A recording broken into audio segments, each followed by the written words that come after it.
Ang malamig at artificial na hangin sa loob ng pribadong silid ng pinakamahal na ospital sa Bonifacio Global City ay tila may sariling bigat. Isang bigat na humihila sa balikat ni Ricardo Francisco pababa. Dinudurog ang tindig na kinatatakutan at iginagalang sa mundo ng real estate. Mula sa bintanang salamin na mula sa hig hanggang kisame, tanaw niya ang kumikinang na mga gusali ng syudad. Mga monumentong bakal at semento na ang karamihan ay itinayo ng kanyang kumpanya, ang Francisco Land Holdings. Ang mga ito, ang kanyang kaharian. Ang mga ito, ang testamento ng kanyang kapangyarihan. Ngunit sa loob ng silid na ito, isa lamang siyang ordinaryong mortal. Walang kapangyarihan sa harap ng kalabang hindi kayang bilhin o takutin. "I'm sorry, Mr. Francisco." Pasag ng doktor sa katahimikan. Ang tinig ni Dr. Morales ay kalmado at profesional, ngunit sa likod nito ay may tonong pinal at walang awa. "Glioblastoma. Stage 4. It's inoperable. The location is too critical." Bawat salita ay parang isang suntok sa sikmura ni Ricardo. Inoperable. Isang salitang hindi niya kailanman tinanggap sa kanyang bokabularyo. Lahat ay may solusyon. Lahat ay may presyo. Kung hindi kaya ng lokal na talento, mayroong Singapore, mayroong Amerika. Ngunit ang mga mata ng doktor ay nagsasabing na isara na ang lahat ng pinto.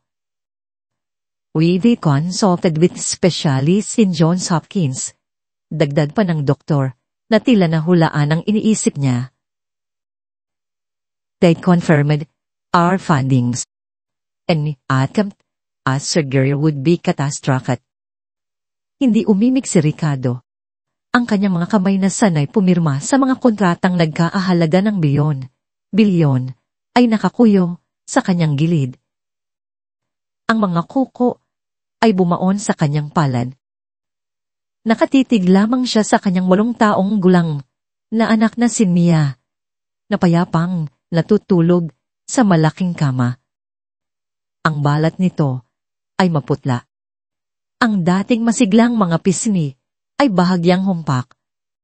Ang makapal at itim nitong buhok ay nakakalat sa puting unan na parang sinag ng kadiliman sa isang mundong walang kulay.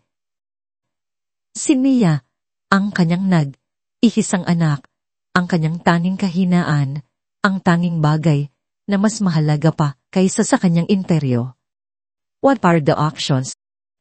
Chemotherapy, radiation. Tanong niya, ang boses ay garalgal at halos hindi niya makilala. "We can try to manage it, to slow down the progression. It might give her a few more months, maybe a year if we're lucky. But we need to be realistic about the quality of life." Malumanay na paliwanag ng doktor. Buwan. Hindi taon. Buwan. Ang salitang iyon ay umaling lawmaw sa isip ni Ricardo na parang isang hatol ng kamatayan. Ang lahat ng kanyang yaman, ang kanyang mga koneksyon, ang kanyang pangalan, lahat ay walang silbi. Isang pader na hindi niya kayang gibain. Nang makaalis ang doktor, dahang lumapit si Ricardo sa kama. Hinaplos niya ang buhok ni Mia. Ang puso niya ay pinipiga sa sakit na hindi niya mailabas. Mahal niya ang kanyang anak, walang duda. Ngunit ang pagmamahal niya ay laging ipinapakita sa pamamagitan ang mga laruan, ang mamahaling damit, mga bakasyon sa ibang bansa, mga bagay na kayang bilhin ng pera. Ang oras, ang simpleng presensya ay isang luho na bihira niyang ibigay. Laging mayroong pulong. Isang tawag mula sa mga investor, isang problema sa itinatayong resort sa Palawan.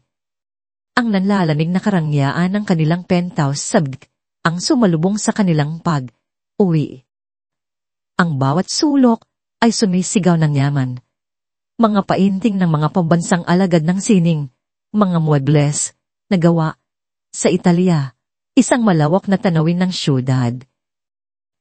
Ngunit ang bumabalot na katahimikan ay nakakabingi. Sir Ricardo, ipinaghanda ko na po si Mia ng paborito niyang sopas. Sa lubong ni Teresa, ang kanilang kasambahay sa loob ng 6 na taon. Isang babaeng nasa kalagitnaan ng edad. May mga matang laging may bahid ng kalungkutan, ngunit may kakayahang magpakita ng tunay na pagkalinga. Siya ay galing sa Benguet, isang biyuda na iniwan ang sariling anak sa probinsya upang magtrabaho. Si Teresa, ang totoong nad, alaga kay Mia. Siya ang nagpapakain dito, nagpapatulog, nakikinig sa mga kwento nito tungkol sa paaralan. Siya ang init sa malamig na tahanang iyon at alam ito ni Ricardo kahit hindi niya aminin. Salamat, Teresa. Tipid niyang sagot habang inaalalayan si Mia na umupo sa sofa. Sa mga sumunod na araw, ang mansyon ay naging isang maranyang bilangguan. Itinansela ni Ricardo ang lahat ng kanyang mga biyahe, ngunit ang kanyang telepono ay walang tigil sa pagtunog. Si Paul Chan, ang kanyang business partner at matalik na kaibigan, ang pansamantalang sumalos sa lahat. Just focus po on Mia, Blake. We'll handle everything here, sabi nito sa telepono. Anything you need. Just say the word. Ngunit walang salita na makakapagpabago sa katotohanan. Isang gabi, habang binabantayan ni Ricardo si Mia na natutulog, nakita niya ang anino ng sakit sa mukha ng kanyang anak. Ang dating sigla ay napalitan ng pagod. Ang dating tawa ay naging mahinang ubo. Pumasok siya sa kanyang aaral, nagsalin ng isang mamahaling whiskey, at hinarap ang mga scan ng utak ni Mia sa kanyang computer screen. Ang itim na, anino sa gitna ng mga imahe, ay tila isang halimaw na dahang lumalamon sa buhay ng kanyang anak. Kumatok si Teresa sa pinto. Sir, kape po. Dinilapag nito ang tasa sa mesa. Hindi ito agad umalis. Nakatayo lamang ito roon, ang makamay ay magtasalikod sa harap, tila may malalim na iniisip. May problema ba, Teresa? Tanong ni Ricardo, walang ganang lumingon. Sir, paumanhin po sa pangangahas ko, nagsimula si Teresa. Ang boses ay nanginginig. Alam ko pong hindi ito ang lugar ko. Pero, don't say it, putol ni Ricardo. Ang pasensya ay ubos na. Ngunit nagpatuloy si Teresa. Tila may lakas na hinugot mula sa kung saan. Sa probinsya po namin, sa Benguet, meron po kaming kilalang manggagamot. Si Apo Manuel. Matanda na po siya. Pero ang kaalaman niya sa mga halamang gamot ay mula pa sa aming mga ninuno. Napatigil si Ricardo. Dahan siyang lumingon. Ang kanyang mga mata ay nanlilisit. Ano ang sinasabi mo? Nanggagamot po siya, sir. Marami na po siyang napagaling na itinakwil na ng mga doktor sa siyudad. Ang tatay ko po, binigyan na lang ng taning ng doktor.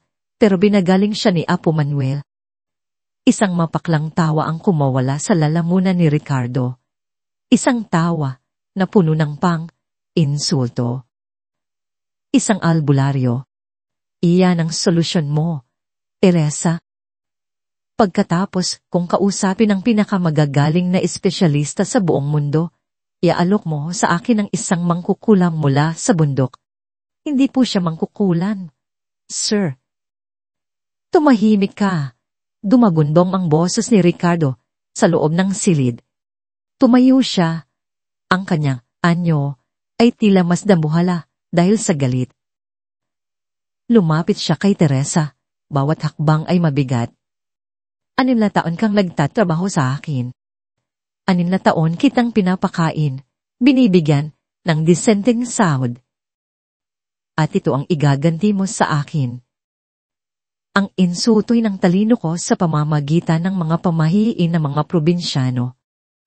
Nais ko lang po makatulong, umiiyak na sabi ni Teresa. Makatulong.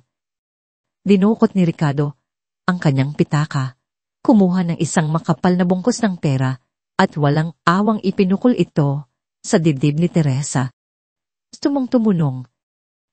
O baka naman may komisyon ka sa Apo Manuel na yan. O pera. Iyan naman ang kailangan ninyong mga mahihirap, hindi ba? Sumambulat ang mga pera sa sahig, isang ulan ng papel na nagkalat sa paanan ni Teresa.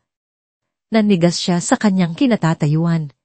Ang mga luhang kanina'y tahimik na dumadaloy ay tila natuyo dahil sa matinding pagkabigla at kahihiyan. Ang sakit ng mga salita at ang bigat ng insulto ay mas masakit pa sa anumang pisikal na pananakit. Dahan niyang inangat ang kanyang paningin. Sinalubong ang aapoy na mga mata ni Ricardo at may dignidad na sumagot. Hindi po nabibili ng pera ang lahat, Sir Ricardo. Pagkasabi noon, tumalikod siya at tahimik na lumabas ng silid. Iniwan si Ricardo na nanginginig sa garit sa gitna ng nagkalat na pera.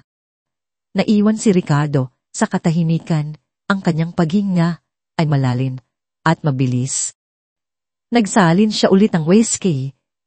Nilagok ito ng isang beses at sinipa ang isang silya. Ang kahinaan, ang kawalan ng kontrol, ito ang mga bagay na kinamumuhian niya. At ang mungkahi ni Teresa ay isang paalala ng kanyang kabiguan. Sa gitna ng tensyon, biglang tumunog ang kanyang telepono.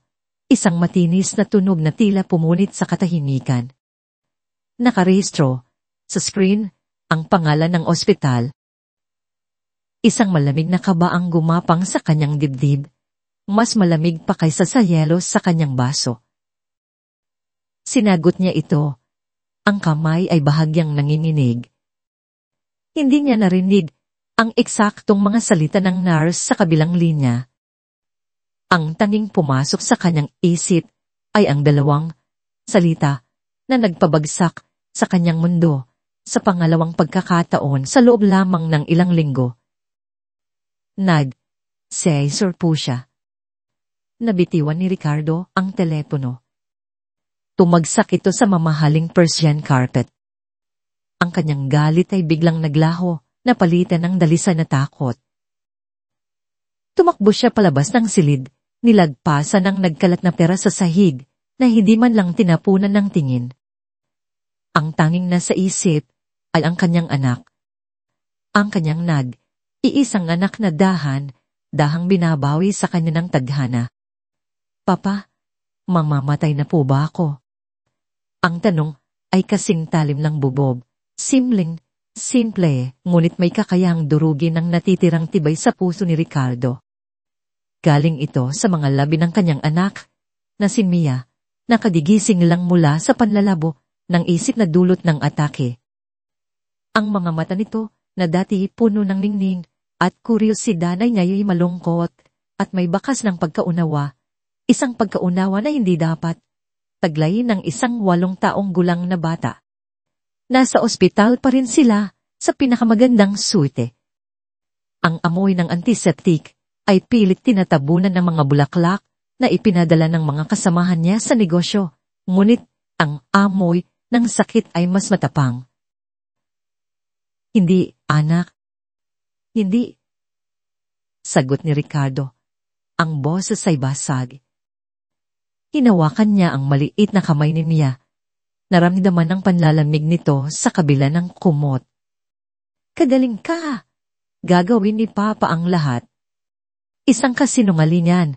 At sa unahang pagkakataon sa kanyang buhay, kinamuhian ni Ricardo Francisco ang sarili niya sa pagsasabi nito. Sa mga sumunod na linggo, ginawa ni Ricardo ang tanging alam niyang gawin, ang gamitin ang kanyang kapangyarihan at pera.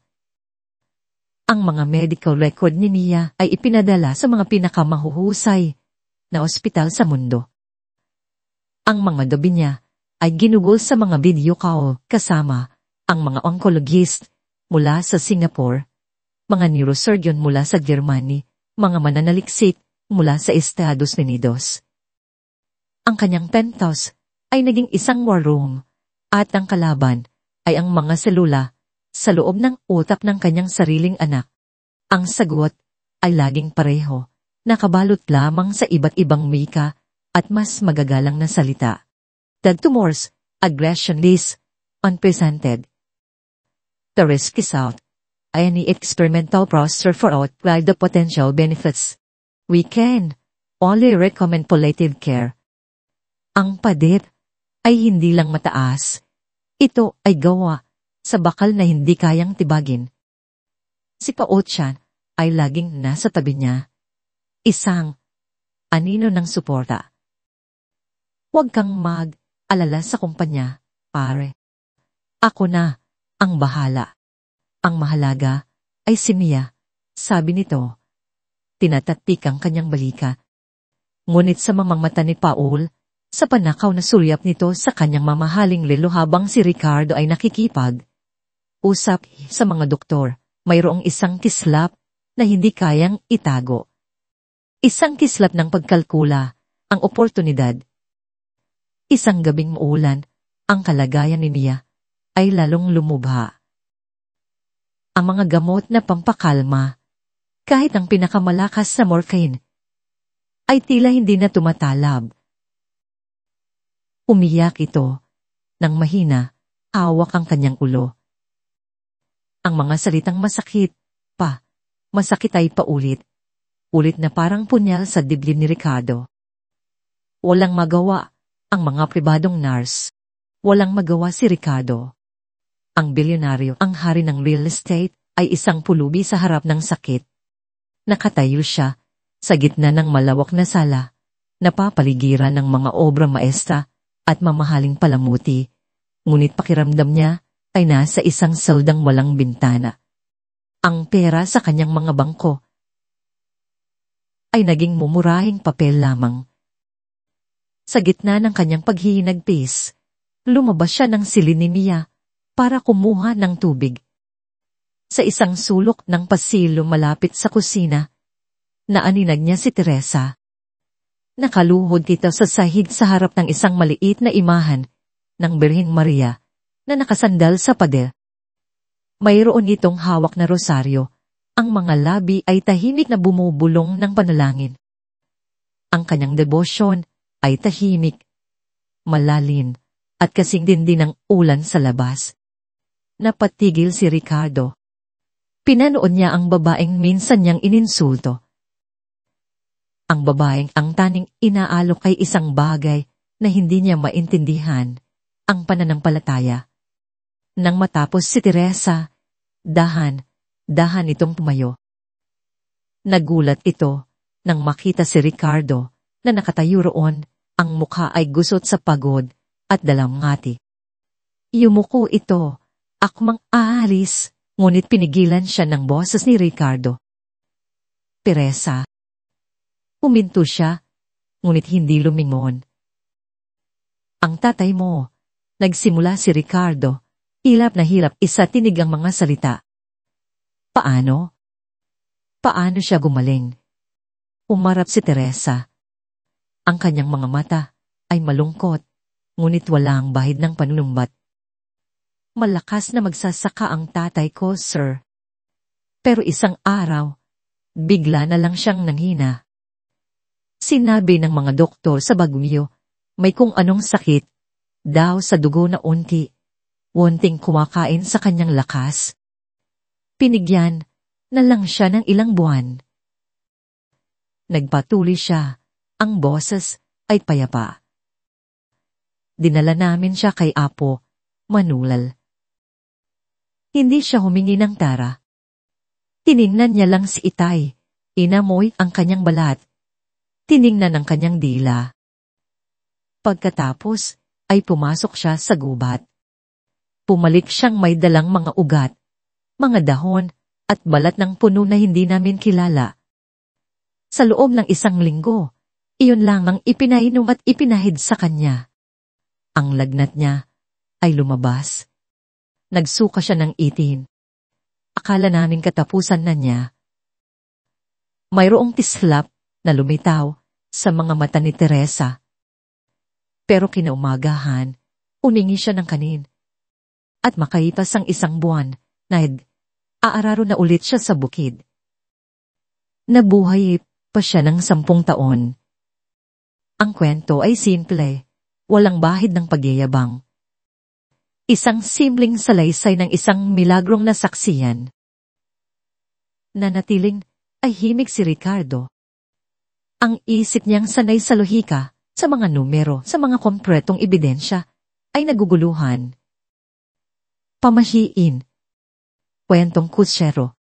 Ngunit ang imahe ni Mia na namimilipit sa sakit ay bumalik sa kanyang isipan. Ang mga salita ng mga doktor mula sa Amerika ay umalingaw-ngaw. Palliative care.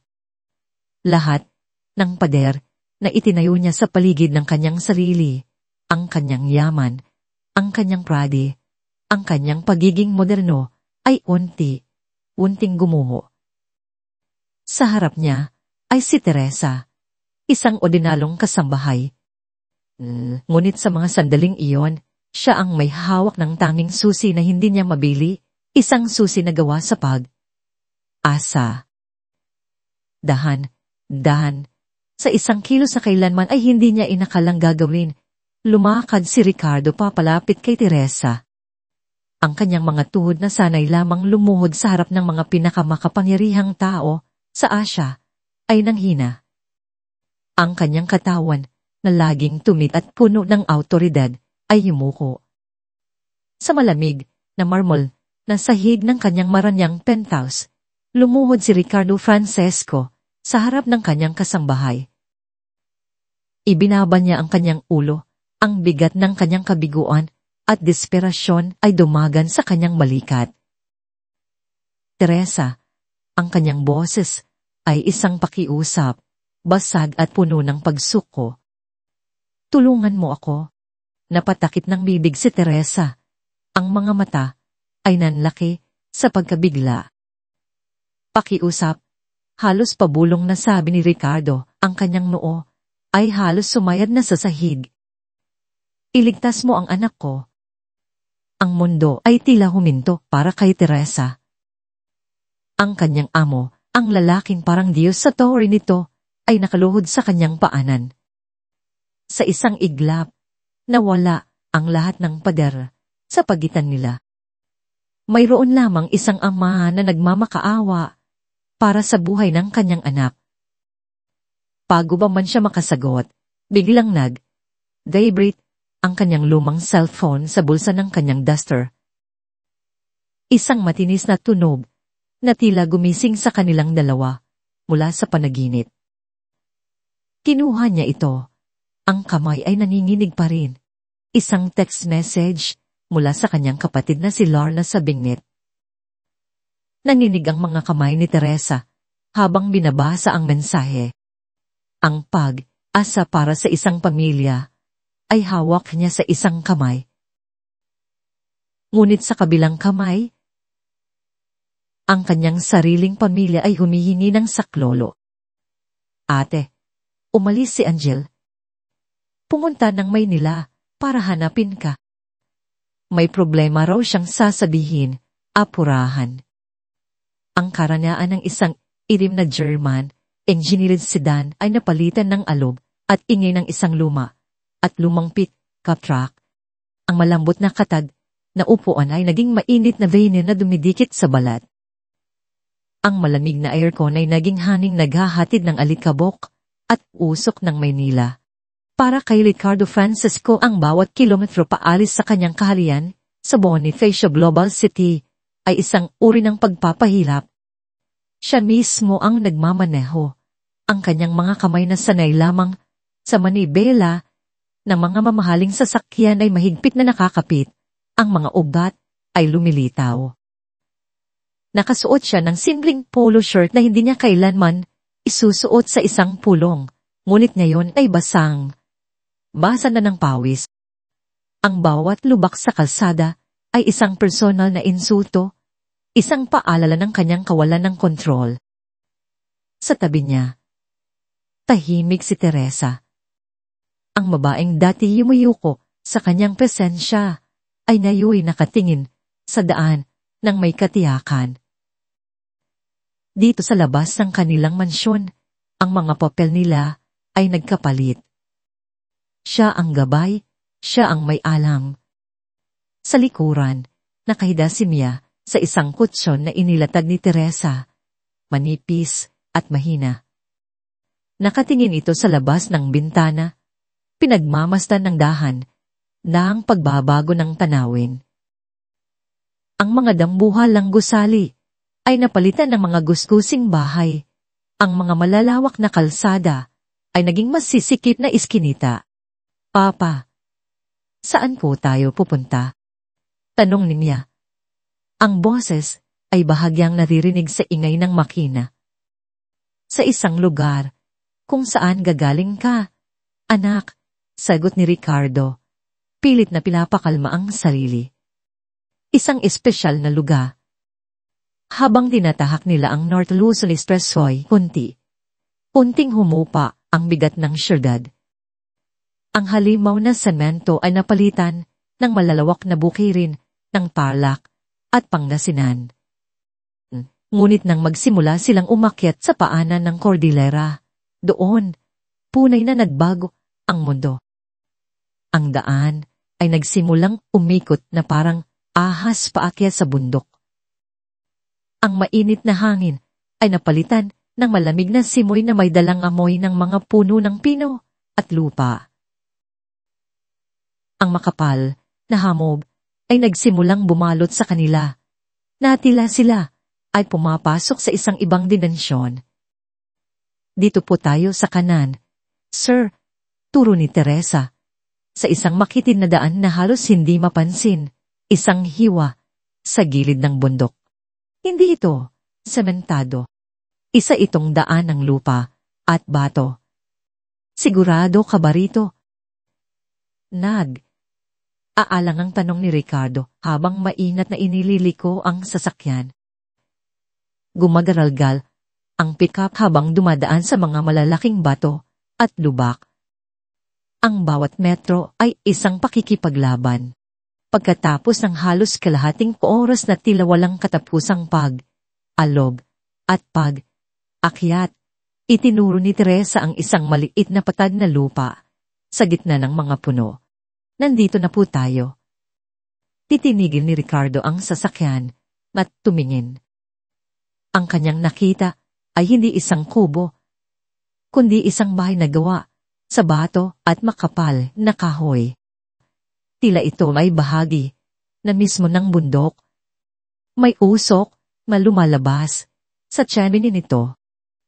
Sa paligid ay isang hardin ng mga halaman na hindi pamilyar sa kanya, maayos na nakatanim. Ang buong lugar ay may aura ng sinaunang kapayapaan at lakas. Umaba sila ng sasakyan. Maingat na binuhat ni Ricardo si Mia na tila mas bumigat dahil sa pagod ng biyahe. Ang hangin ay manipis at malamig, malinis. Pumukas ang pinto ng bahay. Lumabas ang isang matandang lalaki. Ang kanyang katawan ay payat, ngunit matipuno. Ang kanyang balat ay kulubot na parang balat ng isang matandang puno at ang kanyang buhok na puti na ay nakatali sa likod. Ngunit ang kanyang mga mata, malalim at madilin, tila nakikita nito hindi lang ang iyong panlabas na anyo, kundi pati ang iyong kaluluwa. Apo Manuel, magalang nabati ni Teresa, bagyang yumuko. Lumakad si Ricardo papalapit. Dala si Mia. Inilahad niya ang kanyang kamay. Isang kilos na automatiko na sa kanya. Isang pagpapakilala ng kapangyarihan. Magandang araw po. Ako si Ricardo Francesco. Ito ang anak ko, si Mia. Hindi pinansin ni Apo Manuel ang nakalahag na kamay. Ang kanyang tingin ay unang napunta kay Teresa. isang bahagyang pagtango ng pagkilala. Pagkatapos, ang kanyang mga mata ay bumaba kay Mia na nakasiksik sa dibdib ng kanyang ama. Sa huli, tumingin siya kay Ricardo. Nang kayabangan mo, ang pinakamalaking pader na humaharang sa paggaling ng bata. Ang mga salita ay hindi pa sigaw. Ang mga ito ay sinabi ng may katiyakan na parang sinasabi lamang niya na ang langit ay bughaw. Para kay Ricardo, ang mga salitang iyon ay isang sampal, mas malakas at mas masakit kaysa sa anumang pisikal na sampal na natanggap niya. Napaatas siya. Ang pride ay nasugatan. Sino ka para? Hindi na niya natapos ang sasabihin. Biglang nanigas ang katawan ni Mia sa kanyang mga bisig. Ang mga mata nito ay nanlaki at isang mahinang tunog na parang sinasakal ang lumabas sa lalamunan nito. Nahihirapan itong huminga. Mia, sigaw ni Ricardo, ang takot ay biglang bumura sa kanyang galit. Hinaplos niya ang noon nito at naramdamang ito'y nag-aapoy sa lagnat. Anong nangyayari? Kailangan natin siyang dalhin sa ospital. Pabalik na tayo, ngunit bago pa man siya makatalikod, mabilis na lumapit si Apo Manuel sa isang kilos na hindi inaasahan sa kanyang edad. Kinuha niya si Mia mula sa mga bisig ni Ricardo. Hindi ito isang marahas na pagkuha, kundi isang kilos ng awtoridad. Uli na ang lahat para bumalik, sabi ni Apo Manuel, ang boses ay kalmado sa gitna ng kaguluhan. Dinala niya si Mia papasok sa bahay na parang balahibo lamang ang bigat ng bata. Sumunod si Ricardo kasama si Teresa, ang kanilang mga puso ay kumakabog. Inihiga ni Apo Manuel si Mia sa isang papag na may makapal na hinabing kumot. Kumuha ka ng tubig sa tapayan, Teresa, at mga dahon ng sambong sa hardin, utos ng matanda. Anong gagawin mo? Panik na tanong ni Ricardo. Tumawag ka ng doktor, ambulansya. Tumingin sa kanya si Apo Manuel. Ang mga mata ay walang bahid ng aalinlangan. Ako ang doktor dito. Umarang siya sa binto, tila hinarangan ang anumang ideya ng pagtakas. Ang kanyang tinig ay dumagundong sa maliit na silid, mas malakas pa kaysa sa kulob.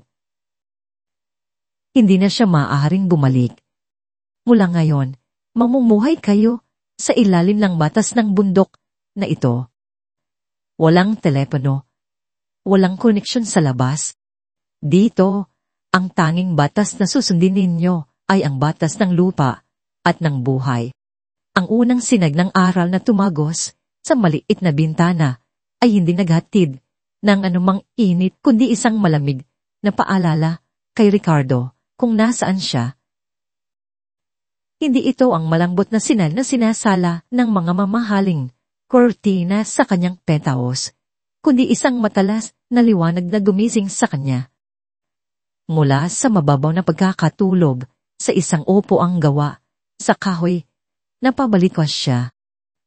Ang unang hinanap ng kanyang mga mata ay si Mia. Nakahiga pa rin ito sa papag, ngunit ang hirap na paghina nito kagabi ay napalitan ng isang mas kalmadong ritmo. Pinantayan siya ni Apo Manuel buong gabi. Pinapainom ng mapait na katas ng mga dinikdik na dahon.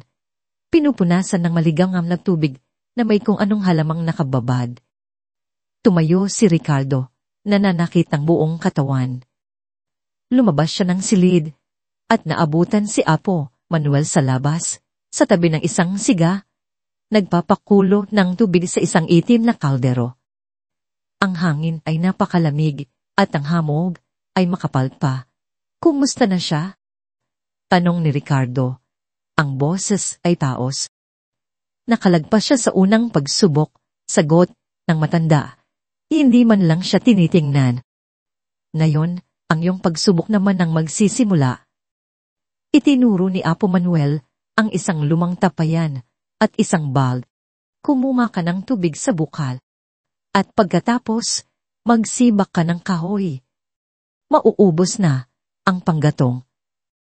Tinitigan ni Ricardo ang balde na parang ito ay isang alien na bagay. Siya, si Ricardo Francesco, na mayroong isang batalyon ng mga katulong na sumusunod sa bawat utos niya ay mag-iigib. Magsisibak ng kahoy. Isang mapaklang ngiti ang sumilay sa kanyang mga labi. Ngunit nang makita niya ang seryosong mukha ni Apo, Manuel, at maalala ang kalagayan ni Mia, nilunok niya ang kanyang pride. Kinuha niya ang balde at sumunod sa direksyong idinuro ng matanda. Ang bukal ay nasa di kalayuan, ngunit ang daan pababa ay madulas at maputik. Halos madulas siya ng ilang beses. Ang pag-akyat pabalik, dala ang balde na puno ng tubig ay isang impyerno. Pagdating niya sa bahay, hingal, kabayo siya. Ang kanyang mamahaling polo shirt ay puno ng putik. Ang pagsisimak ng kahoy ay mas malala pa. Ang palakol ay mabigat at hindi niya makuha ang tamang tiyempo. Ang mga kahoy ay tila tumatawa sa kanyang kawalan ng lakas. Ganyan ba talaga kayo sa syudad? Puna ni Apo Manuel habang prenteng inaagaw ang palakol. Pati katawan ninyo, malangmot. Sa ilang mabilis at malakas na tagpas, nahati ng matanda ang isang troso na kanina pa pinahihirapan si Ricardo. Buong araw, iyon ang naging buhay ni Ricardo. Inutusan siyang magdikdik ng mga ugat sa isang malaking lusong na bato hanggang sa mangmawit ang kanyang mga braso. Inutusan siyang ayos ng hardin na nagresulta lamang sa pagkabunot niya ng mga mahahalagang halaman. Ang kanyang mga kamay na sanay sa pen at touchscreen ay nagkasugat at nagkapaltos. Ang bawat utos ay isang pagsubok sa kanyang pasensya. Hindi ko maintindihan. Sigaw niya sa wakas. Ibinato ang pandikdik sa lupa. Paano makakatulong sa anak ko ang pagpapahirap mo sa akin? Hindi ba't dapat siya ang ginagamot mo? Huminga ng malalim si Apo Manuel. Lumapit ito at dinampot ang isang dakot ng lupa mula sa hardin. Ang sakit ng anak mo ay hindi lang sakit ng katawan. Ito ay sintomas ng kawalan ng balans. Ang buhay ninyo sa syudad, mabilis artipisyal, walang ugat. Nakalimutan na ninyo ang lupa. Ipinakita niya ang lupa sa kanyang palad. Ang lupa ang nagbibigay buhay. Ang lupa ang nagpapagaling. Hanggat ang mga kamay mo ay hindi nadudumihan ng lupa, hanggat hindi mo nararamdaman ang pagod ng katawan sa pagtatrabaho, hindi mo maiintindihan ang tunay na ibig sabihin ng buhay. At kung hindi mo yun naiintindihan, paano mo maipapasa ang lakas sa iyong anak para lumaban? Ang mga salita ng matanda ay tila hiwaga, ngunit mayroon itong bigat na tumago sa pagod at inis ni Ricardo. Samantala, sa Maynila, ang init ay nakakapaso. Natagpuan ni Angel Reyes ang sarili sa harap ng isang dambuhalang gate ng isang subdivision sa Forbes Park, ang lugar kung saan sinabi sa kanya ng ahansya na nagtatrabaho ang kanyang ina. Ang mga guwardiya na nakatingin sa kanyang luma at gusgusing damit ay hindi siya pinapasok. Hindi po kayo pwedeng pumasok ng walang abiso mula sa owner. Sabi ng guardia, ang tono ay may halong pagdududa. Pero nanay ko po ang nagtatrabaho diyan. Si Teresa Reyes, sa bahay ni Mr. Francisco. Pagpupumirit ni Angel, ang boses ay nagiging desperado na. Ang eksena ay nakakuha ng basin. Ilang sandali pa, isang makintab na itim na kotse ang huminto. Pumaba. Mula rito si Pao-chan, nakasuot ng isang mamahaling suit. Anong problema dito? Tanong niya sa gwardiya. Ang tingin ay napunta kay Angel. Naghahanap to sa kasambahay ni Sir Francisco, Sir Paul, pero wala po sa listahan ng mga bisita, paliwanag ng gwardiya. Tiningnan ni Paul si Angel mula ulo hanggang paa. Anak ka ni Teresa? Tanong niya, ang boses ay malungmanay ngunit ang mga mata ay mapanuri. Tumango si Angel. Kailangan ko po siyang makausap. Importante po. Isang kalkuladong ngiti ang sumilay sa labi ni Paul.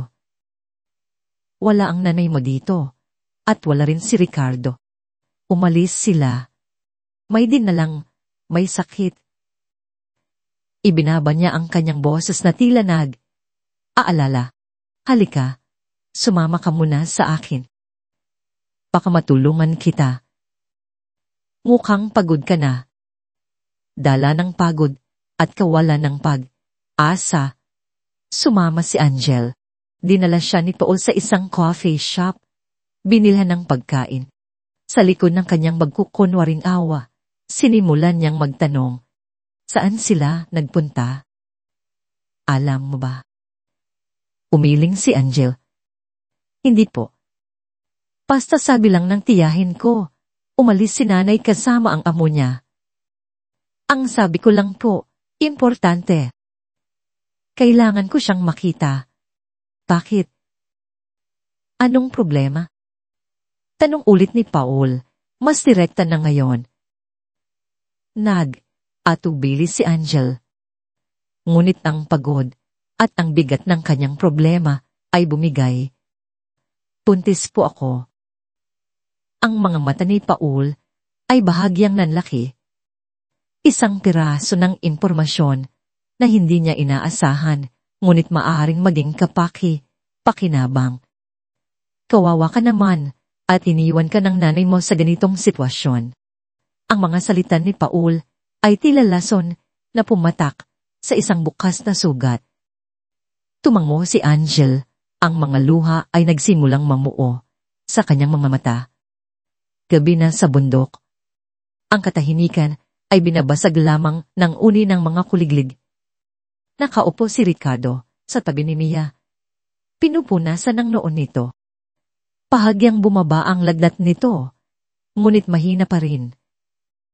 Lumapit si Apo Manuel, may dalang mangkok ng mainit na sabaw na gawa sa mga halamang gamot. Ikaw ang magpainom sa kanya, sabi nito kay Ricardo. Maingat na itinaas ni Ricardo ang ulo ng anak at dahang isinubo ang sabaw. Sa bawat kutsara na tinatanggap ni Mia, isang kakaibang pakiramdam ang lumukob sa kanya. Isang pakiramdam ng pagiging tunay na ama.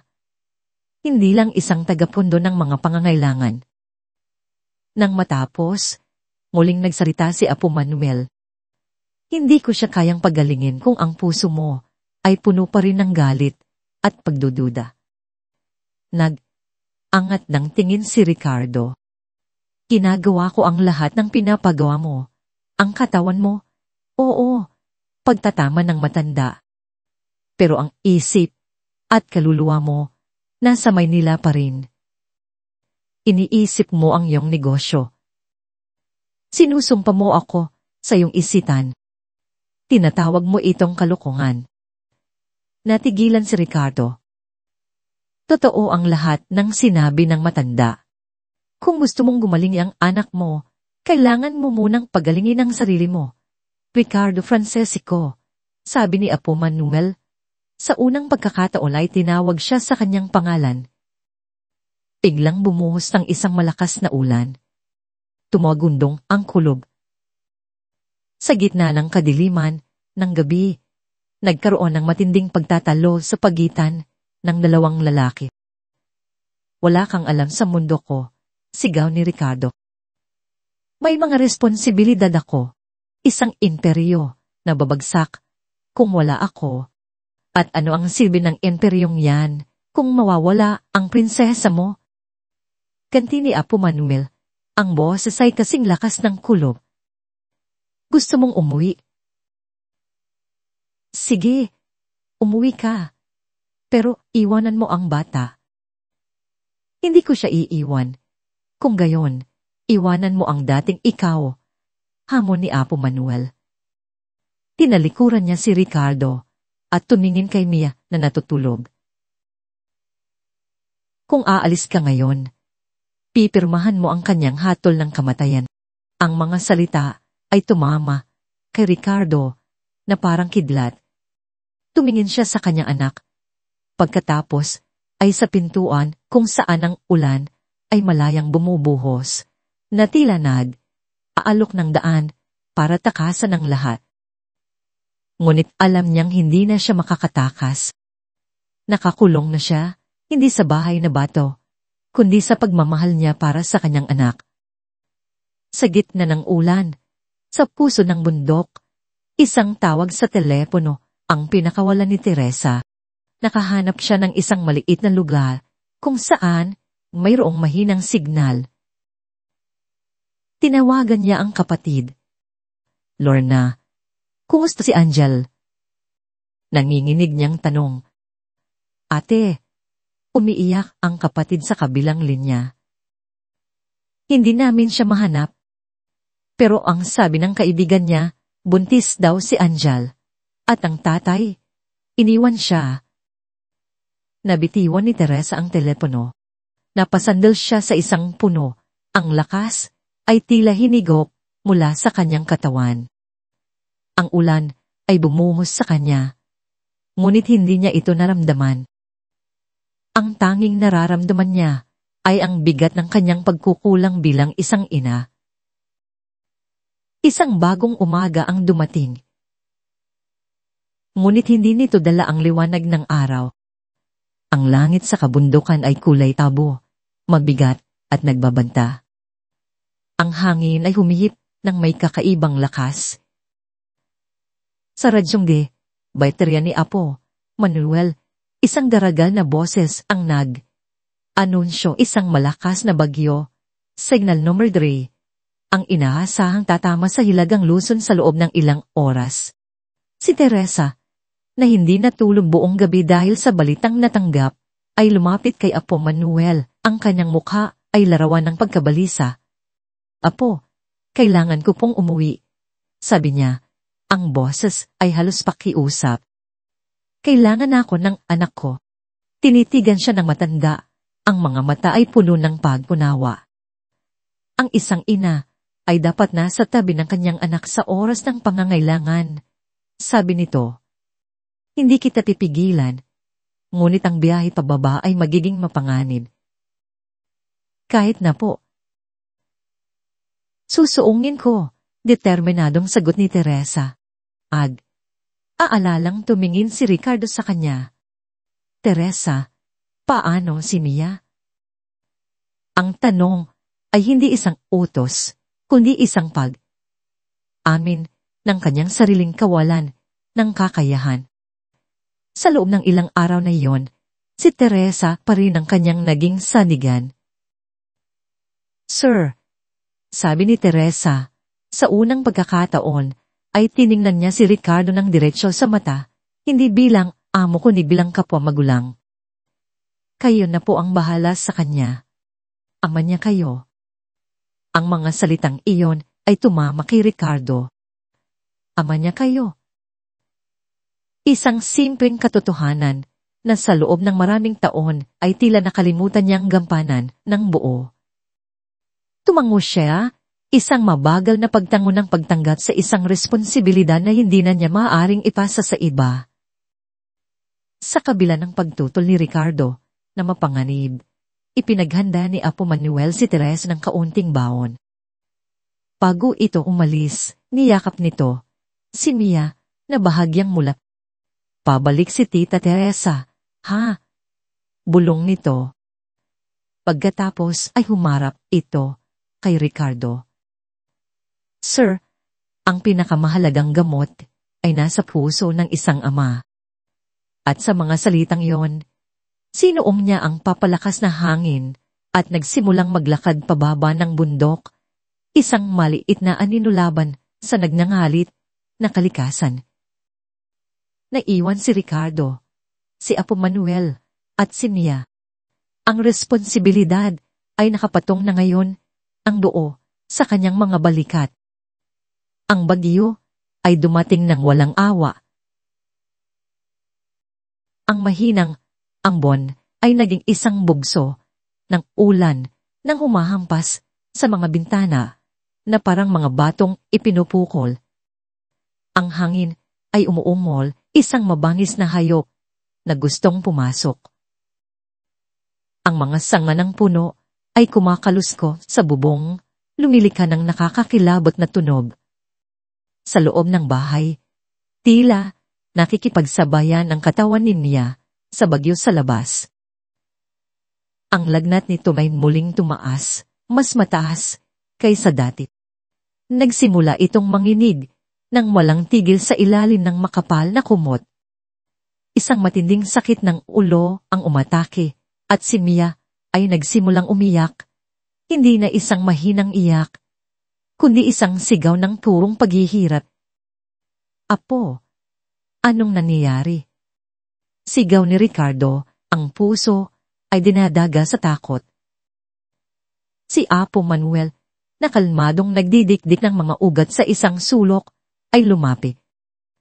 Hinipon niya ang noo at liig ni Mia. Ang kanyang muka, sa unang pagkakataon, ay nagpakita ng bahid ng pag-aalala. Ang lason ay lumalaban. Ito na ang huling tanggulan ng sakit. Anong lason? Anong ibig mong sabihin? Ang katawan ay parang lupa, paliwanag ng matanda habang naghahanda ng isa pang makapal at maitim na likido. Kapag ang lupa ay natamnan ng masamang damo, kailangan mo itong bunutin mula sa ugat. Ngunit ang damo ay lalaban bago ito mamatay. Sinubukan nilang ipainom ang gamot kay Mia, ngunit isinusuka lang nito. Ang katawan nito ay hindi na tumatanggap ng anuman. Nagdidilim na, ngunit ang gabi ay mas lalong naging nakakatakot.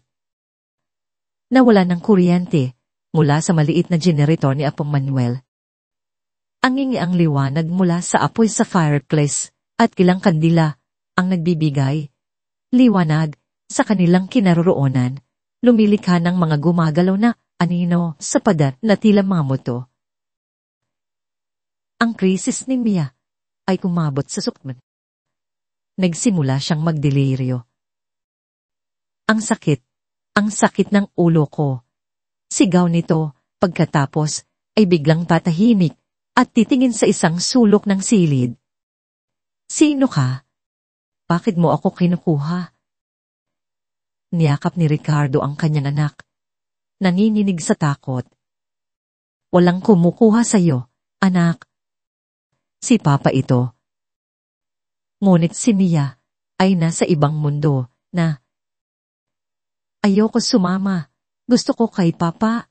Sa gitna ng kanyang pagdedeliryo, biglang tumahimik ang bata. Ang katawan nito ay nanigas at isang matinding kumbulsyon ang yumugyog dito. Nanilipit ito. Ang mga mata ay pumuti at isang bula ang lumabas sa bibig nito. Pea! Ang sigaw ni Ricardo ay puno ng purong akot.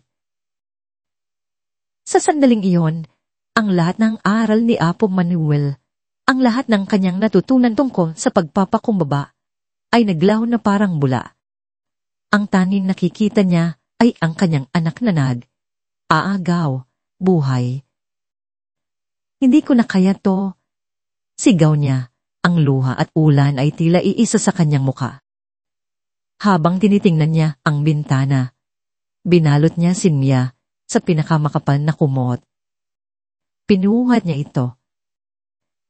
Saan ka pupunta? Mahinahong tanong ni Apo Manuel, kahit ang paligid ay nagwawala. Sa ospital, kahit saan, kahit maglakad ako pababa. Hindi ko hahayaang mamatay ang anak ko dito, Galit na sagot ni Ricardo. Ang boses ay paos sa pag, tiyak at pagsigaw. Tumakbo siya papunta sa pinto. Ang hangin mula sa labas ng bahagya niyang buksan ito ay halos magpatumbas sa kanya. Ang ulan ay parang mga karayom na tumutpusok sa balat. Ngunit wala siyang pakialam. Hahakbang na sana siya palabas sa gitna ng unos sa isang misyon ng pagpapakamatay dala ang kanyang anak. Ngunit paghakbang niya, isang matigas na bagay ang humarang sa kanyang dibdib. Nakatayo sa pintuan si Apo Manuel. Hawak niya ang isang makapal na tungkod na gawa sa kahoy, nakaharang sa daan. Ang kanyang anyo, sa kabila ng kanyang edad, ay tila isang matandang puno na hindi kayang itumba ng anumang bagyo. Ang kanyang mga mata, na sininaga ng kidlat mula sa labas, ay aapoy sa ibabaw ng aking bangkay. Alis diyan ang sigaw ni Ricardo ay hindi sigaw ng isang tao, kundi isang atungal ng isang hayop na nasasaktan, isang ama na nasa binit ng kabaliwan. Ang kanyang mga mata ay namumula. Ang kanyang mukha ay basang-basa ng pinaghalong paws, luha, at ulan na pumapasok mula sa siwang ng pinto. Sinabi kong dadaan ako, tinangka niyang itulak si Apo Manuel, gamit ang isang balikat habang ang kabilang braso ay mahigpit na nakayakap kay Mia. Ngulit ang matanda, na tila may mga ugat na nakakapit sa sahig, na lupa, ay hindi natinag. Ang tungkod na kahoy ay nanatiling nakaharang sa kanyang dibdib, isang hindi natitinag na harang. Isa kang manggagamot na walang silbi. Sumbat ni Ricardo, ang bawat salita ay may kasamang laway na tumatalsi. Isang albularyo, pinaniwala mo ako sa mga kwento mo. Ngayon, mamamatay na ang anak ko dahil sa'yo. Ang mga salita ay marahas, puno ng lason ng isang taong nawawalan na ng pag-asa. Unit si Apo Manuel ay hindi sumagot. Hindi siya kumurap. Tinitigan niya lamang si Ricardo ng diretso sa mata. At sa titig na iyon, hindi nakita ni Ricardo ang galit o pag-uuhusga. Ang nakita niya ay isang malalim, malungkot na awa.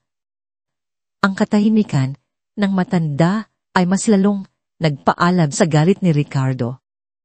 Sa huling pagsabog ng lakas na dulot ng adrenaline, ibinaba niya ng bahagya si Mia sa isang bangko malapit sa pinto at sinugod si Apo Manuel.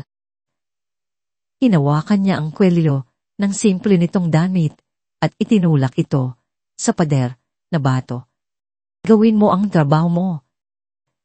Sigaw niya, ang mukha ay isang pulgada na lang ang layo sa mukha ng matanda. Gamutin mo siya. Sa gitna ng lahat ng iyon, sa unang pagkakataon, nagsalita si Apo Manuel. Ang kanyang boses ay hindi malakas, ngunit ito'y may bigat na tila kayang patigilin ang bagyo sa labas. Hindi ko siya magagamot. Angla, hindi ka bumibitaw. Ano? Itawan mo ang galit mo, sabi ng matanda. Itawan mo ang pag-aalilangan mo. Bitawan mo ang iisip na kaya mong kontrolin ang lahat. Hindi mo aari ang buhay niya, Ricardo. Alaga ka lang. Ang mga salitang alaga ka lang, ay tumama kay Ricardo, na parang malakas na sampal. Biglang nanghina ang kanyang mga kamay. Pinitawan niya ang kwelyo ni Apo Manuel.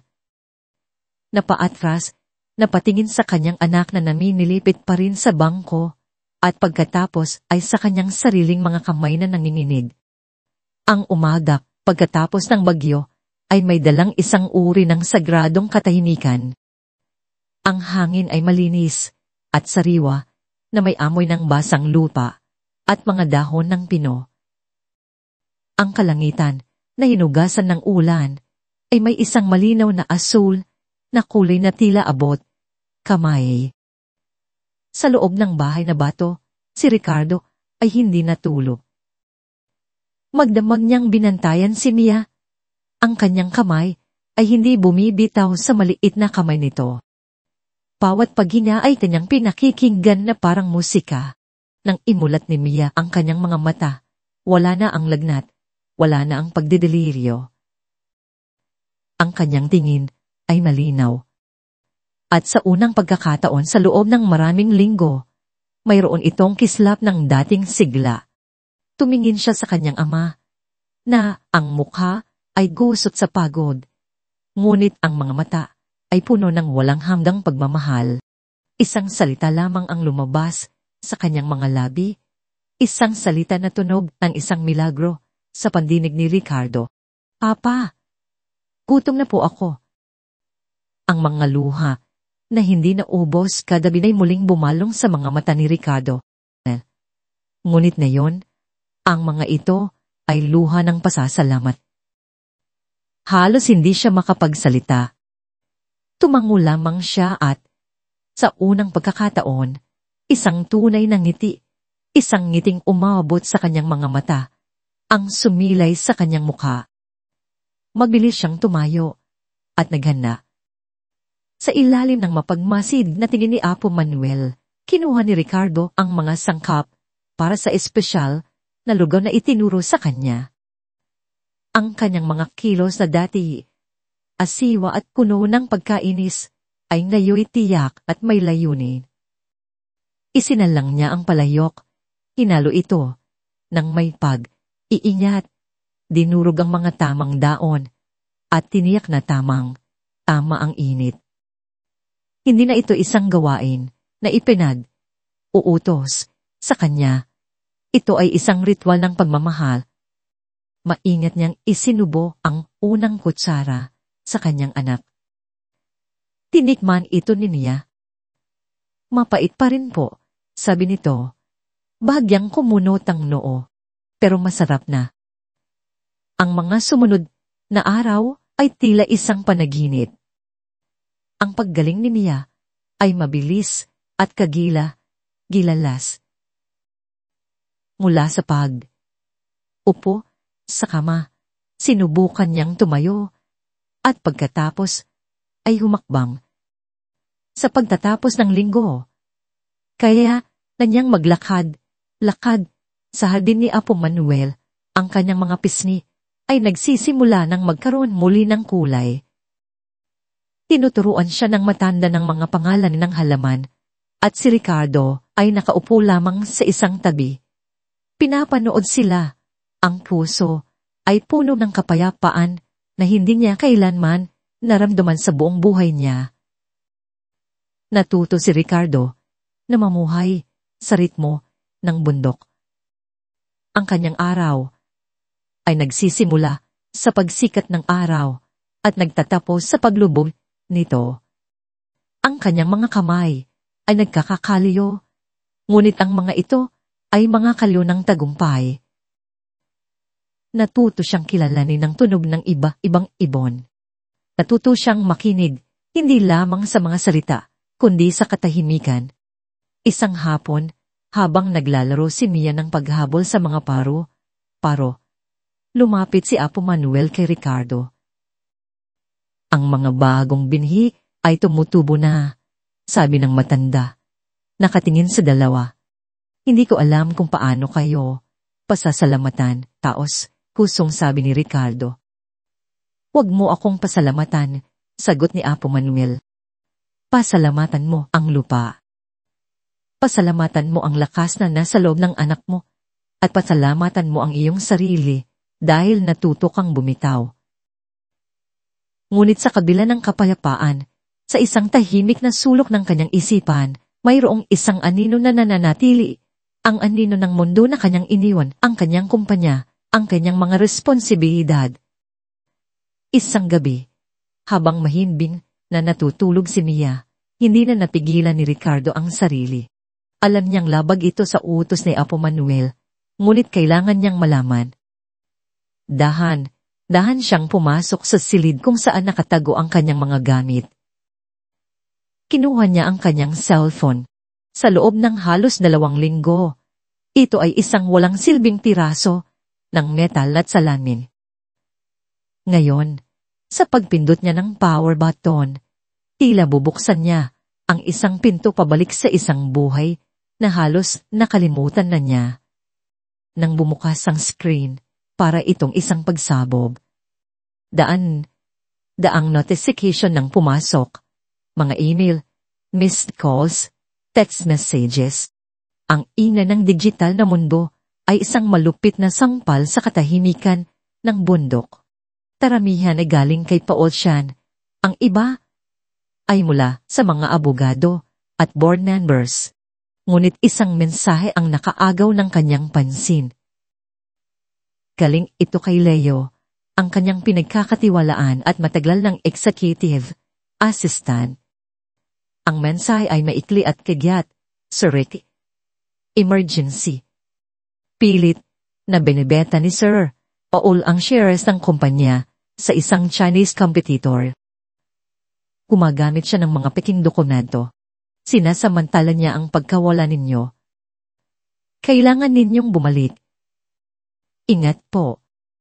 Ang kapayapaan na inipon ni Ricardo sa loob ng isang linggo ay biglang naglaho, napalitan ng isang malamig at matigas na galit. Ang pagkakanulo mula pa sa kanyang matalik na kaibigan. Ang dating Ricardo ay magwawala, magbabasag ng gamit, magmumura. Ngunit ang Ricardong nakatayo ngayon sa dilim, hawak ang telepono, ay iba na. Uminga siya ng malalim, pinakalma ang kumukulong dugo sa kanyang mga ugat. Nagdakad siya papalayo sa bahay, sa isang lugar, kung saan hindi niya magigising si Mia, at tinawagan si Leo. Leo, sabi niya nang sagutin ito ang tawag. Ang kanyang boses ay hindi pa sigaw, ito ay kalmado, ngunit matigas na parang bakal. Sir, buhay tayo, ayos lang po ba kayo? Taramdang tanong ni Leo. Ayos lang kami, Leo. Mas maayos kaysa dati, sagot ni Ricardo. Ibigay mo sa akin ang lahat ng detalye. Sa loob ng 10 minuto, inilahad ni Leo ang lahat, ang mga sikretong pulong ni Paul, ang mga dokumentong pinirke, ang kasunduan na malapit ng isara na magbibigay sa mga dayuhan ng kontrol sa Francisco Land Holdings. Hindi nagsalita si Ricardo, habang nakikinig. Nang matapos si Leo, isang sandali ng katahimikan ang namagitan. Sir, aalalang tanong ng assistant. Leo, nagsimulang magbigay ng utos si Ricardo. Ang bawat salita ay malinaw at may bigat. Tawagan mo si Attorney Diaz. Sabihin mo sa kanya, ihanda ang lahat ng ebidensya. Magpatawag ka ng isang emergency board meeting sa Biyernes. Huwag mong ipaalam kay Paul. Sabihin mo sa board na ako ang nagpatawag. At Leo, tiyakin mong walang makakaalam na nakabalik na ako hanggang sa araw na yon. Masusunod po, sir. Salamat sa iyong katapatan, Leo. Ibinaba niya ang tawag at pinatay ang telepono. Pumalik siya sa bahay. Ang malamig na hangin ng gabi ay tila nagpapatalas sa kanyang isipan. Hindi na siya ang hari na gustong bawiin ang kanyang trono dahil sa nasaktang ego. Siya ay isang ama na poprotektahan ang kinabukasan ng kanyang anak. Naabutan niya si Apo Manuel na nakaupo sa labas. Tila naghihintay sa kanya. Nagtama ang kanilang mga mata. Walang kailangang sabihin. Alam ng matanda. Lumapit si Ricardo. Apo, ang boses niya ay puno ng paggalang at isang bagong tuklas na determinasyon. Kailangan na po naming bumalik. Ang biyahe pababa mula sa bundok ay kasalungat ng kanilang pag-akyat. Ang dating nakakainis na alog ng pickup truck ay tila isang pamilyar na duyan.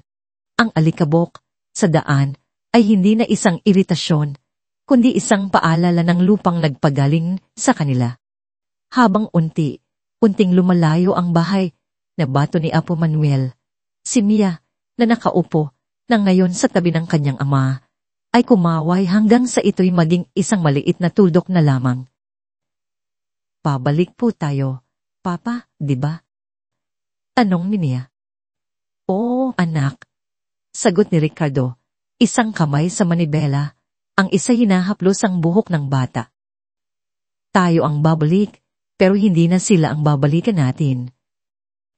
Nang una nilang matanaw ang mga unang gusari ng Metro Manila mula sa LAX, isang kakaibang pakiramdam ang bumalot kay Ricardo.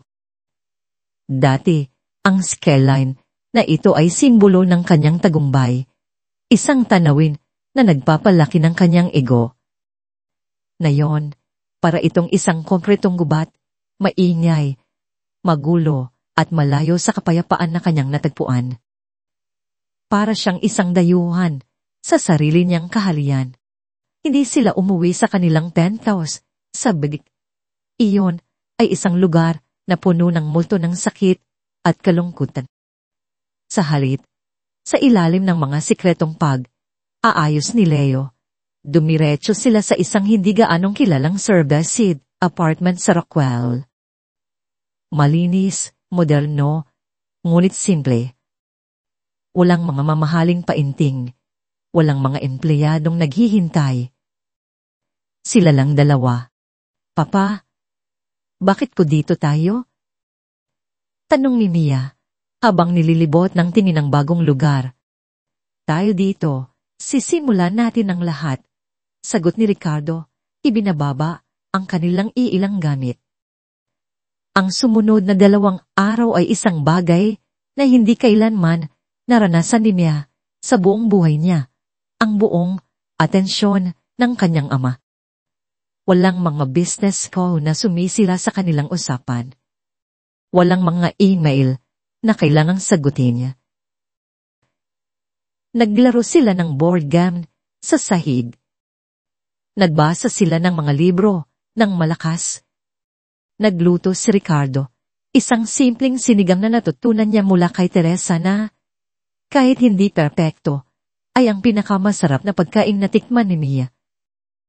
Sa unang pagkakataon, hindi lang siya ang tagapondo ng buhay ng kanyang anak, siya ay naging bahagi nito.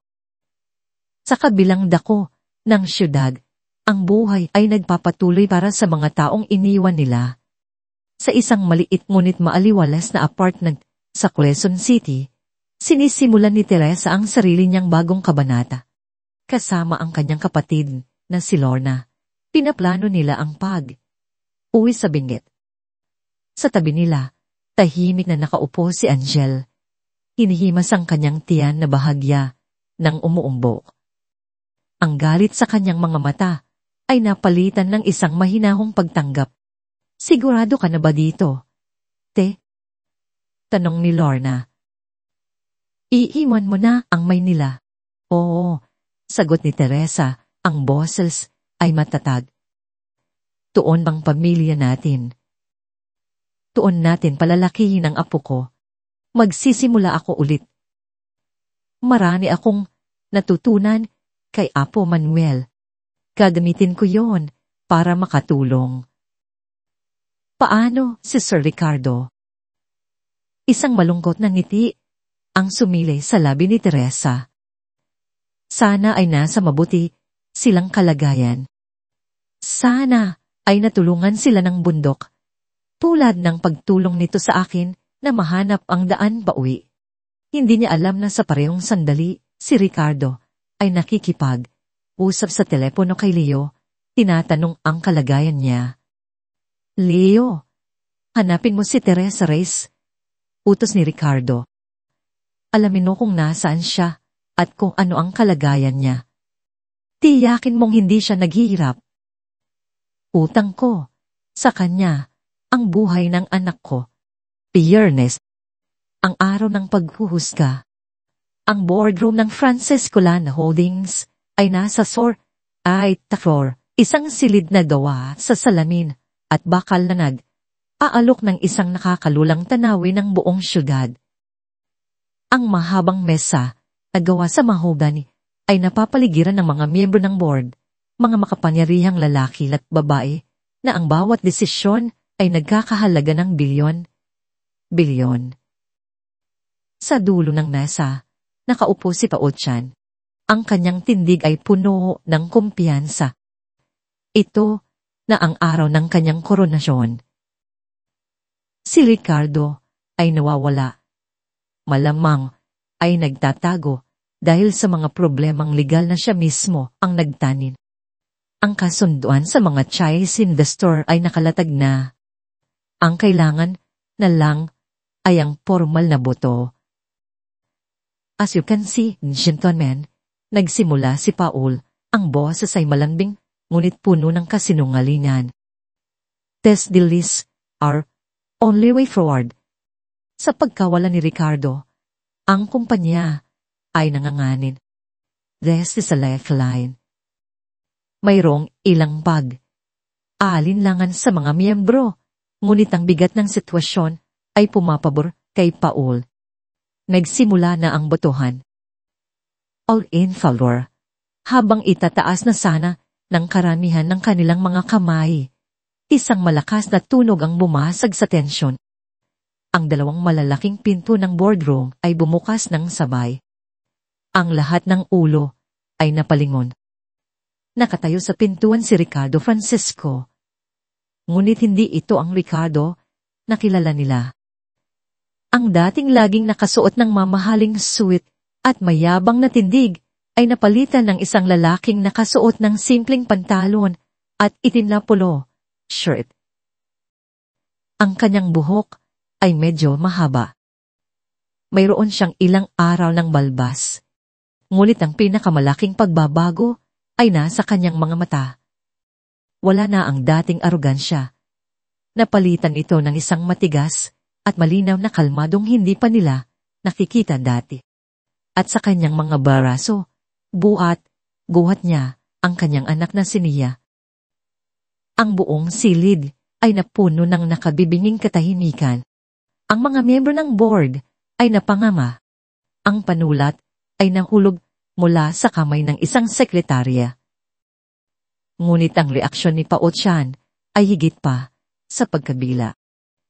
Ang kulay ay nawala sa kanyang mukha. Ang kanyang mga mata ay nalaki sa takot at hindi paniniwala na para siyang nakakita ng multo. Ang kanyang bibig ay bumukas, ngunit walang salitang lumabas. Dahang pumasok si Ricardo sa silid. Bawat hakbang ay mabigat at may layunin. Ang tanging maririnig ay ang mahinang tunog ng kanyang sapatos sa sahin na marmol. Uminto siya sa gitna ng silid, ang kanyang tingin ay hindi inaalis kay Paul. Isang maliit, halos hindi marinig na bulong ang lumabas mula sa bibig ni Mia, sapat lang upang marinig sa tahimik na silid. Hello, Tito Paul. Ang simpleng bating iyon mula sa batang inakala ng lahat na malapit ng mamatay, ang tuluyang nagpaguho sa mundo ni Pao-chan. Napasadal siya sa kanyang upuan, ang kanyang hininga ay tila ninakaw.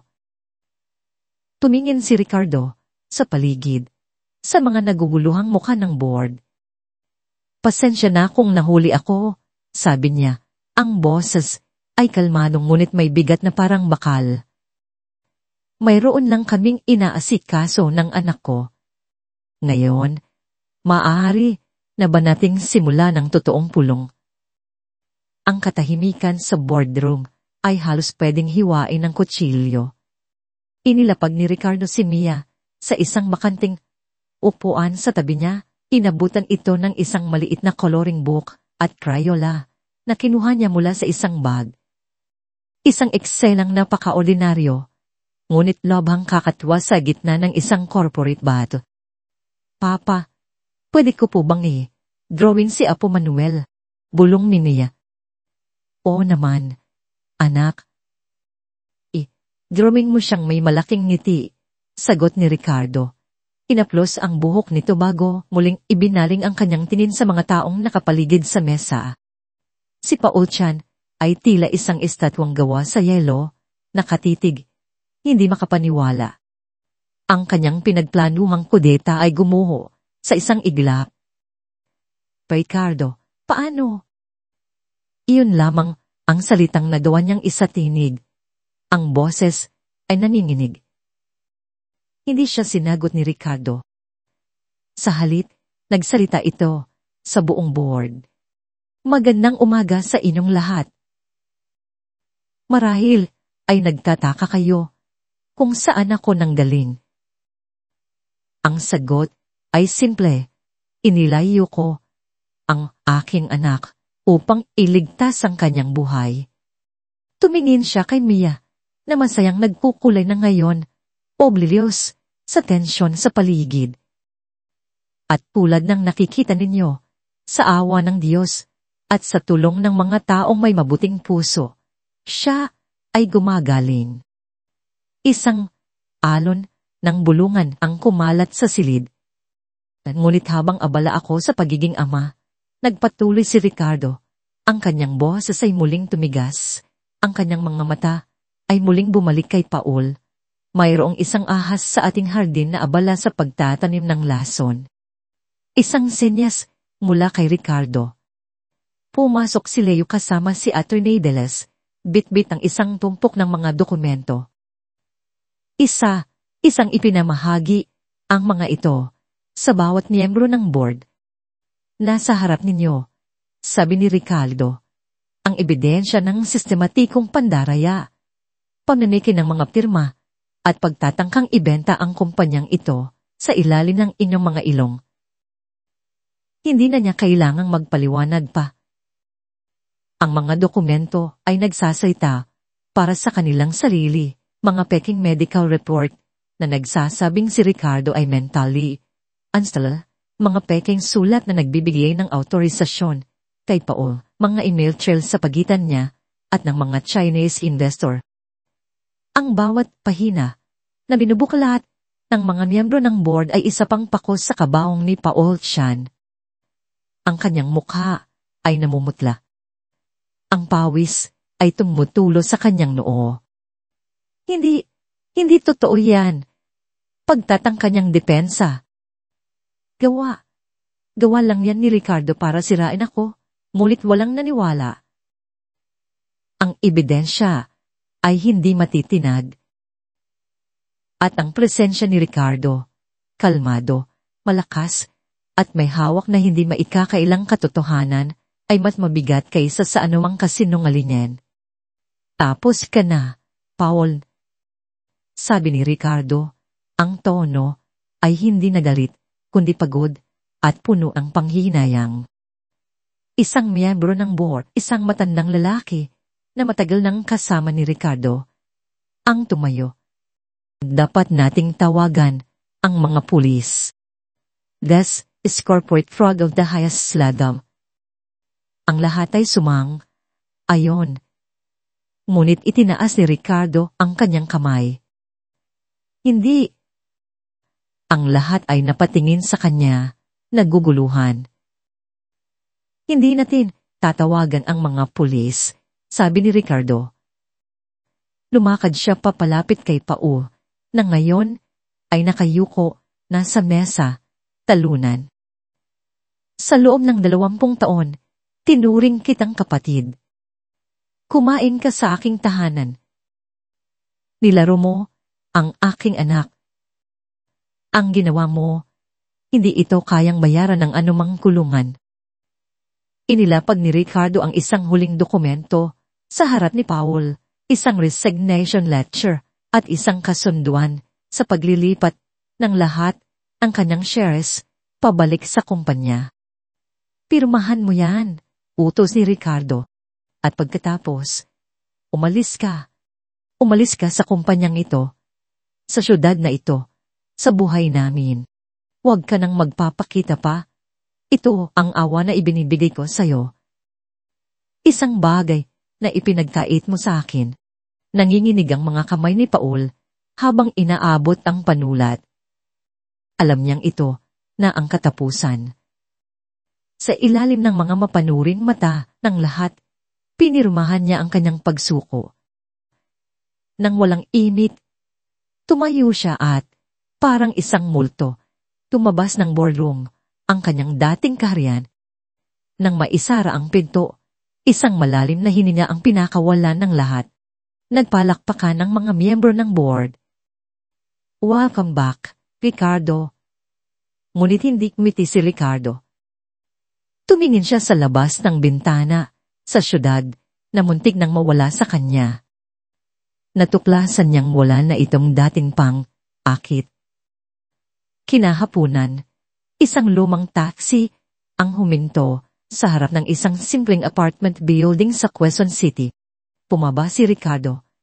Akay si Mia. Nang kumatok sila sa pinto, si Teresa mismo ang nagbukas. Ang pagkabigla sa kanyang mukha ay napalitan ng luha ng kagalakan. "Sir Ricardo, Mia," hindi niya napigilan ng sarili at nyakap ng mahigpit ang bata. "Buhay ka, ang ganda, ganda mo." Sa likod niya, lumitaw si Angel at si Lorna, parehong hindi makapaniwala. "Pumasok po kayo," alok ni Teresa. Sa loob ng maliit, ngunit malinis na sala, nagkaharap ang dalawang pamilya na isa ng isang milagro sa bundok. Ikinuwento ni Ricardo ang paggaling ni Mia. Ikinuwento ni Teresa ang tungkol kay Angel. Walang amo, walang katulong.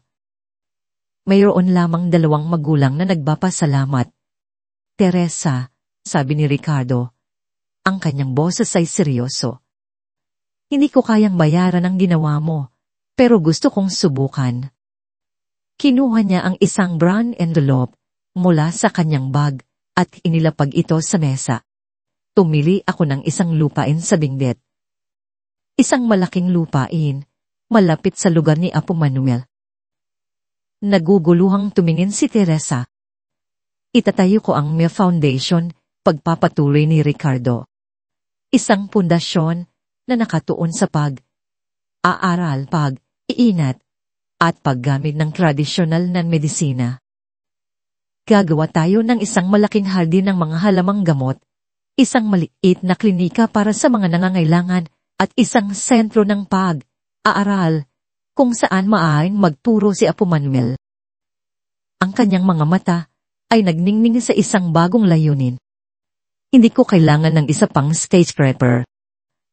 Ang kailangan ng mundo ay mas maraming hardin."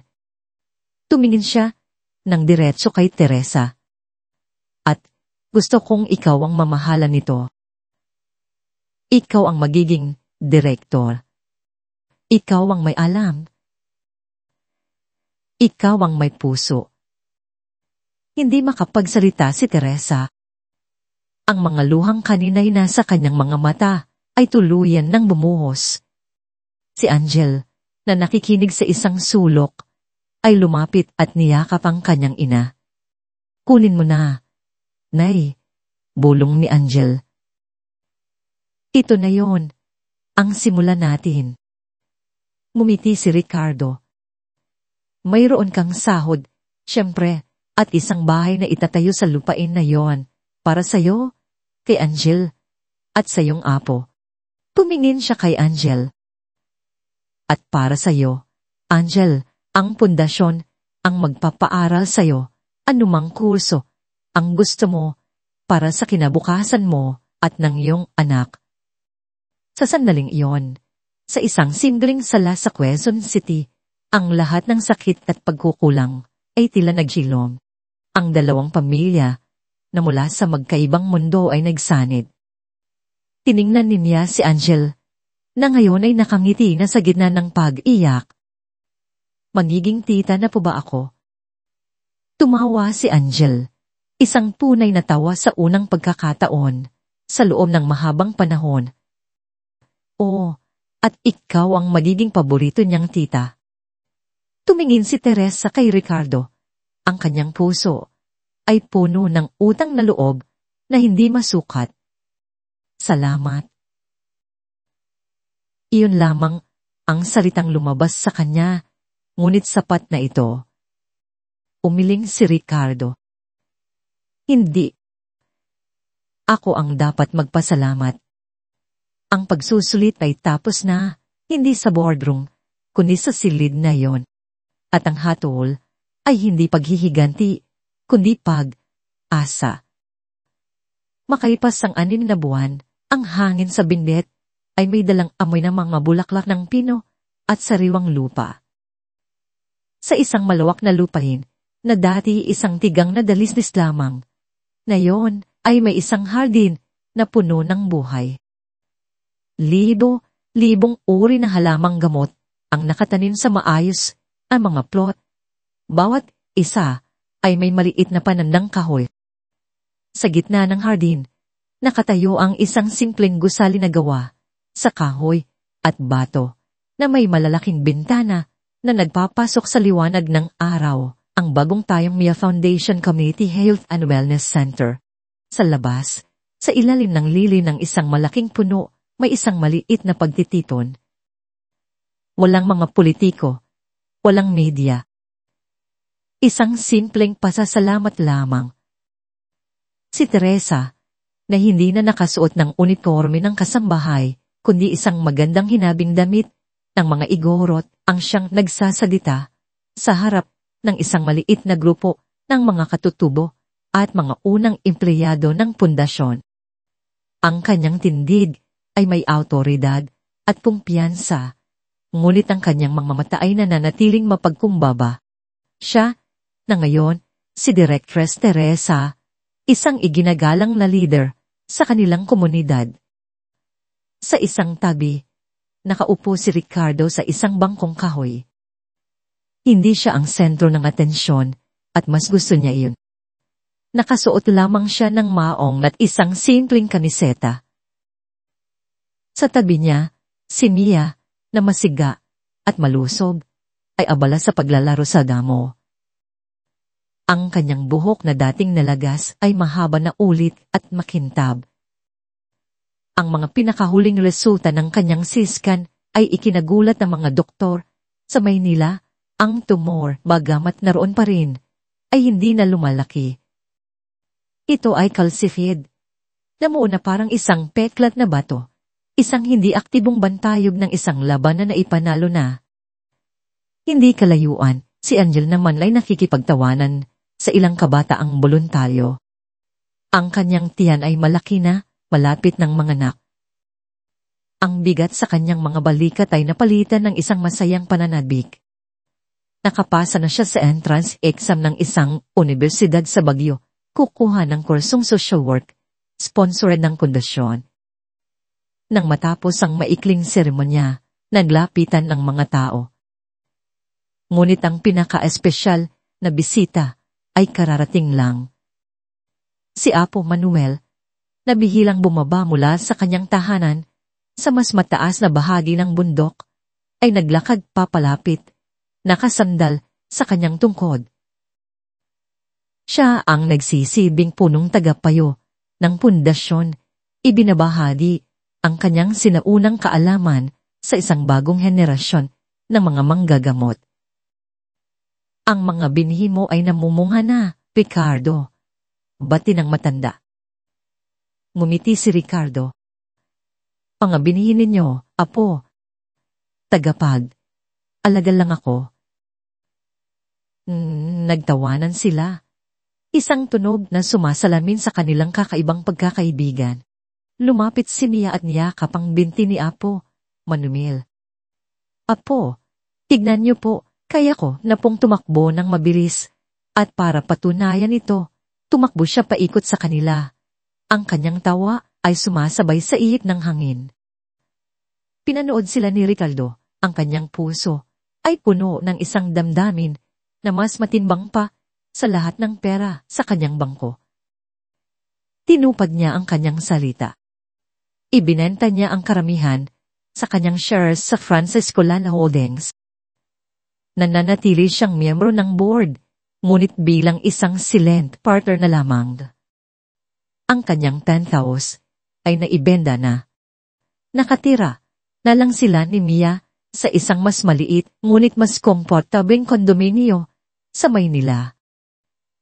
At halos bawat weekend ay nasa bingwit sila sa isang maliit na bahay bakasyunan na ipinatayo niya malapit sa pundasyon.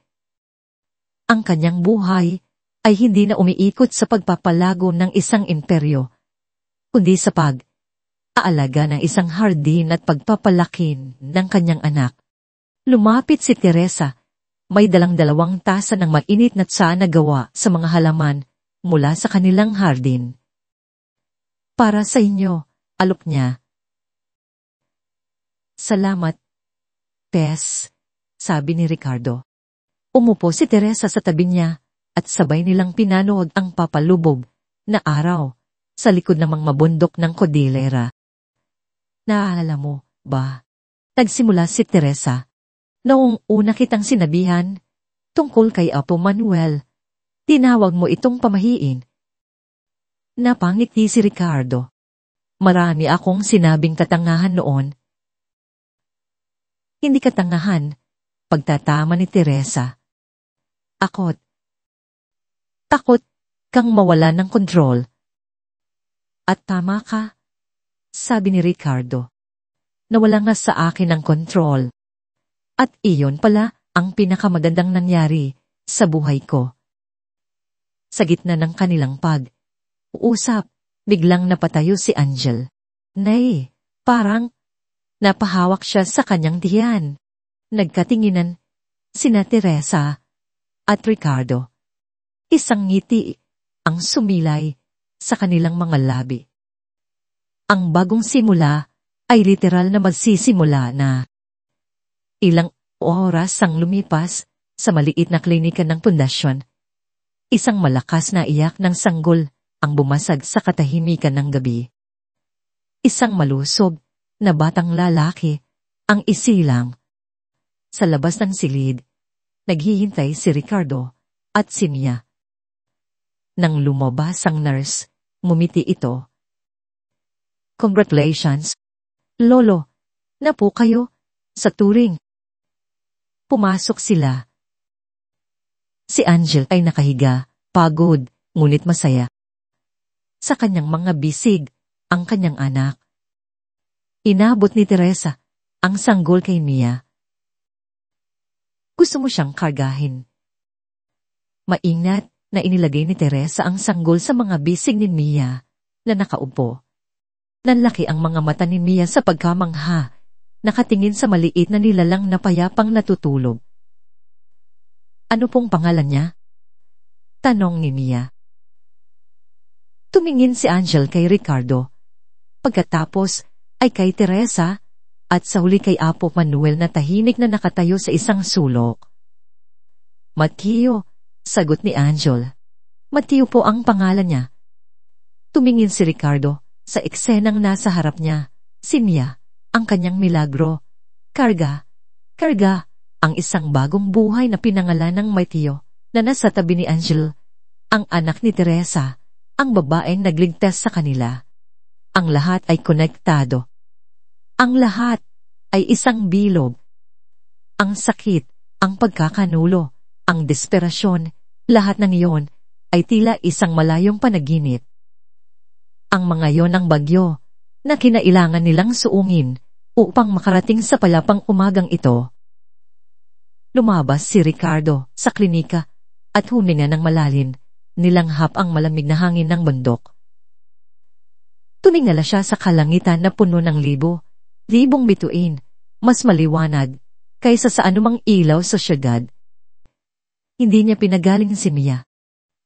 Ang anak niya ang nagpagaling sa kanya.